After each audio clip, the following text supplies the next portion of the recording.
ಬೀಜ ತೋರ್ಸಕತ್ತಾರ ಅನ್ಕೊಂಡಿರ್ಬೋದು. ಇದು ಸೀಸನ್ ತುಂಬಾನೇ ಇದೆ. ಸೀಸನ್ ಆಗಿರೋದ್ರಿಂದ ಇದು ನೇರಳೆ ಹಣ್ಣಿನ ಬೀಜ ನೋಡಿ.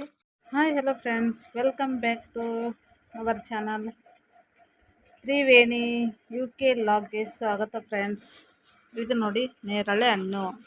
ಇದು ನೇರಳೆ ಹಣ್ಣು ಸೀಸನ್ ಬಂದಾಗೆ ಸಿಕ್ಕರೆ ತಿನ್ನಬೇಕು. ಎಷ್ಟು ಬೇಕಾಗುತ್ತೆ ನಮ್ಗೆ ಅಷ್ಟು ಹಣ್ಣನ್ನು ತಿಂತಾ ಇರಬೇಕು.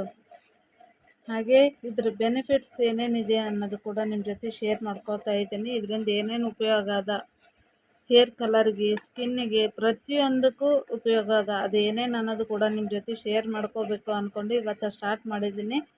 ನೇರಳೆ ಹಣ್ಣು ತಂದಿದ್ದೆ, ಹಾಗಾಗಿ ನಿಮಗೂ ಕೂಡ ಕೆಲವೊಂದು ಟಿಪ್ಸ್ ಹೇಳಬೇಕು ಅಂದ್ಕೊಂಡು ಹೇಳ್ತಾ ಇದ್ದೀನಿ.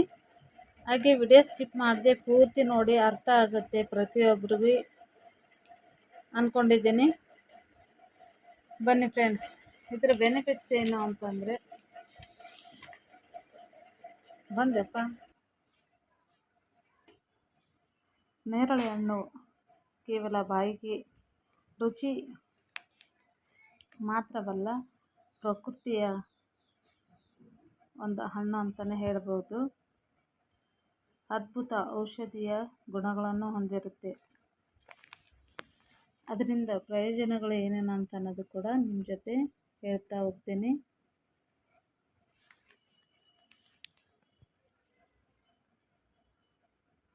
ನೇರಳೆ ಹಣ್ಣಿನ ಜ್ಯೂಸ್ ಕುಡಿಯುವುದರಿಂದ ಕರಳಿನ ಸಮಸ್ಯೆಗಳನ್ನು ಮತ್ತು ಕ್ಯಾನ್ಸರ್ ರೋಗದಿಂದ ಮುಕ್ತಿ ಪಡೆಯೋದು.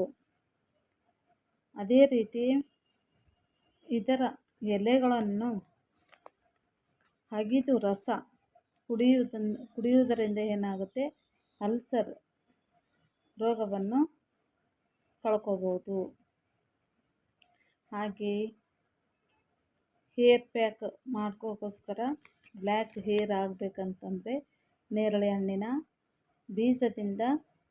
ಬೀಜವನ್ನು ಒಣಗಿಸಿ ಅದರ ಪೌಡ್ರವನ್ನು ರೆಡಿ ಮಾಡಿಟ್ಕೊಳ್ಬೇಕು.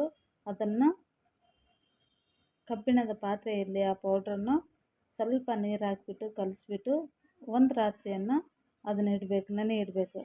ಮಾರನೇ ದಿನ ಅದು ಏನು ಪೇಸ್ಟ್ ರೆಡಿ ಆಗಿರುತ್ತಲ್ಲ, ಅದನ್ನು ನಾವು ತಲೆಗೆ ಅಪ್ಲೈ ಮಾಡೋದರಿಂದ, ವಾರಕ್ಕೆ 2 ಸಲ ಅಪ್ಲೈ ಮಾಡೋದ್ರಿಂದ ಬಿಳಿ ಕೂದಲು ಅನ್ನೋದು ಕಪ್ಪು ಆಗ್ತಾ ಹೋಗುತ್ತೆ. ಹಾಗೆ ಜೀರ್ಣಕ್ರಿಯೆಗೂ ತುಂಬ ಒಳ್ಳೆಯ ಹಣ್ಣು ಅಂತಲೇ ಹೇಳ್ಬೋದು.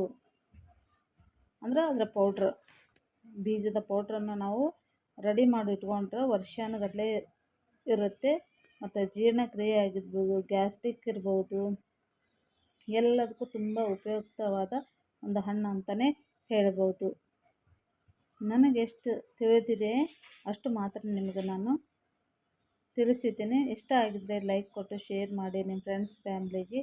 ಹಾಗೆ ಹೊಸಬರಾದರೆ ಸಬ್ಸ್ಕ್ರೈಬ್ ಮಾಡಿಕೊಂಡು ಸಪೋರ್ಟ್ ಮಾಡ್ತಾಯಿರಿ ಅಂತ ಹೇಳ್ತಾ ಇಲ್ಲಿ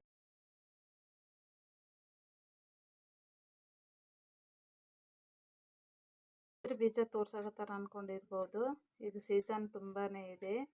ಸೀಸನ್ ಆಗಿರೋದ್ರಿಂದ ಇದು ನೇರಳೆ ಹಣ್ಣಿನ ಬೀಜ ನೋಡಿ. ಈ ಥರ ತಗೊಂಡು ಇದು ಒಣಗಿಸ್ಬೇಕು. ಇದು ಒಣಗಿಸಿ ಇದರೊಳಗೆ ಬೀಜ ಇರುತ್ತೆ, ಅದನ್ನು ತಗೊಂಡು ಪೌಡ್ರ್ ಮಾಡಬೇಕು. ಪೌಡ್ರ್ ಮಾಡಿ ಅದಕ್ಕೆಲ್ಲ ಯೂಸ್ ಆಗುತ್ತೆ ಅನ್ನೋದು ಕೂಡ ಹೇಳ್ತೀನಿ. ಇದನ್ನು ನಾವು ತಲೆಗೆ ಅಪ್ಲೈ ಮಾಡ್ಕೋಬೋದು. ಬ್ಲ್ಯಾಕ್ ಹೇರ್ ಮಾಡ್ಕೋಕ್ಕೋಸ್ಕರನೂ ಮಾಡ್ಕೋಬೋದು. ಇನ್ನೇನು ಸ್ಟಾರ್ಟ್ ಆಗುತ್ತೆ ವೈಟ್ ಹೇರು ಅದು ಹೋಗಿಸ್ಬೇಕು ಅಂದರೆ ಇದು ಬ್ಲ್ಯಾಕ್ ಹೇರಿಗೆ ತುಂಬಾ ಒಳ್ಳೆಯ ಟಿಪ್ಸ್ ಅಂತಲೇ ಹೇಳ್ಬೋದು. ಇದನ್ನು ನಾವು ಸಿಪ್ಪೆ ತೆಗೆದುಬಿಟ್ಟು ಅದರಲ್ಲಿ ಬೀಜ ಇರ್ತಕ್ಕಂಥ ನಿಮಗೆ ತೋರಿಸ್ತೀನಿ. ಇವಾಗ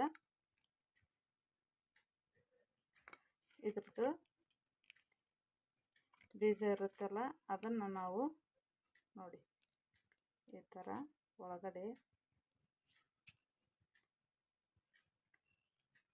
ಇನ್ನೊಂದು ಸ್ವಲ್ಪ ಹಸಿ ಇದೆ ನೋಡಿ. ಈ ಥರ ಬೀಜ ಇದನ್ನು ಒಣಗಿಸ್ಬಿಟ್ಟು ಚೆನ್ನಾಗಿ ಪೌಡ್ರು ಮಾಡಿಟ್ರೆ ನಾವು ತಲೆಗೆ ಹೇರ್ ಪ್ಯಾಕ್ ಆ ಥರನೂ ಮಾಡ್ಕೊಳ್ಬೋದು ಈ ಪೌಡ್ರಿಂದ. ಅದು ಎದ್ರೊಳಗಂದ್ರೆ ಕಬ್ಬಿಣದ ಪಾತ್ರೆ ಒಳಗೆ ಈ ಪೌಡ್ರನ್ನು ಹಾಕಿ ಒಂದು ಸ್ವಲ್ಪ ನೀರು ಹಾಕಿ ರಾತ್ರಿ ಹೊತ್ತು ಒಂದು ನೈಟ್ ನೆನೆ ಇಡಬೇಕು. ಬೆಳಗ್ಗೆ ಎದ್ದ ಕೂಡಲೇ ನೋಡಬೇಕು ಅದೆಲ್ಲನೂ ಬ್ಲ್ಯಾಕ್ ಆಗಿರುತ್ತೆ. ಅದನ್ನು ನಾವು ವಾರದಾಗ 2 ಸಲ ಅಪ್ಲೈ ಮಾಡ್ಕೊತ ಹೋದರೆ ವೈಟ್ ಹೇರ್ ಅನ್ನೋದು ಹೋಗುತ್ತೆ, ಬ್ಲ್ಯಾಕ್ ಹಾಗಾಗಿ ಸ್ಟಾರ್ಟ್ ಆಗುತ್ತೆ ನೋಡಿ. ಈ ಥರ ಮಾಡೋದ್ರಿಂದ ಇದು ಎಲ್ಲನೂ ಒಣಗಿದ ನಂತರ ಈ ಥರ ಸಿಪ್ಪೆ ಬರುತ್ತೆ. ಅದನ್ನು ಬಿಡಿಸ್ಕೊಂಡು ಹಾಗೆ ನಾವು ಪೌಡ್ರ್ ಮಾಡಿ ಗಾಜಿನ ಬಾಟಲ್ದಲ್ಲಿ ಇಟ್ಕೊಂಡ್ರೆ ತುಂಬ ದಿನ ಬಾಳಿಕೆ ಬರುತ್ತೆ. ಹಾಗೆ ಡೈಜೆಷನ್ ಮತ್ತು ಸಕ್ಕರೆ ಕಾಯಿಲೆ, ಶುಗರ್ ಪೇಷಂಟ್ಗೆ ಮತ್ತು ಜೀರ್ಣ, ನಮಗೆ ಊಟ ಮಾಡಿದ ಜೀರ್ಣ ಆಗಲಿಲ್ಲ ಅಂತಂದರೆ ಇದು ಒಂದು ಚಮಚ ಪೌಡ್ರ್ ನಾವು ನೀರಲ್ಲಿ ಹಾಕ್ಕೊಂಡು ಕುಡಿದ್ರೆ, ಬೆಳಗ್ಗೆ ಖಾಲಿ ಹೊಟ್ಟೆಯಲ್ಲಿ ಕುಡಿದ್ರೆ ಎಲ್ಲನೂ ಕಡಿಮೆ ಆಗ್ತಾ ಹೋಗುತ್ತೆ ನೋಡಿ ಫ್ರೆಂಡ್ಸ್. ತುಂಬಾ ಬೆನಿಫಿಟ್ಸ್ ಇದೆ ಇದರೊಳಗೆ. ಹಾಗಾಗಿ ನಿಮ್ಗೆ ಇಷ್ಟ ಆಗಿದ್ದರೆ ಲೈಕ್ ಕೊಟ್ಟು ಸಪೋರ್ಟ್ ಮಾಡಿ, ನಿಮ್ಮ ಫ್ರೆಂಡ್ಸ್ ಫ್ಯಾಮ್ಲಿಗೆ ಶೇರ್ ಮಾಡಿ ವಿಡಿಯೋ. ತುಂಬಾ ನಮ್ಗೆ ಏನು ಸಿಗುತ್ತವ ಸೀಸನ್ ಒಳಗೆ ಅದನ್ನು ನಾವು ಈ ಥರ ಮಾಡಿ ಇಟ್ಕೊಂಡ್ಬಿಡ್ಬೇಕು.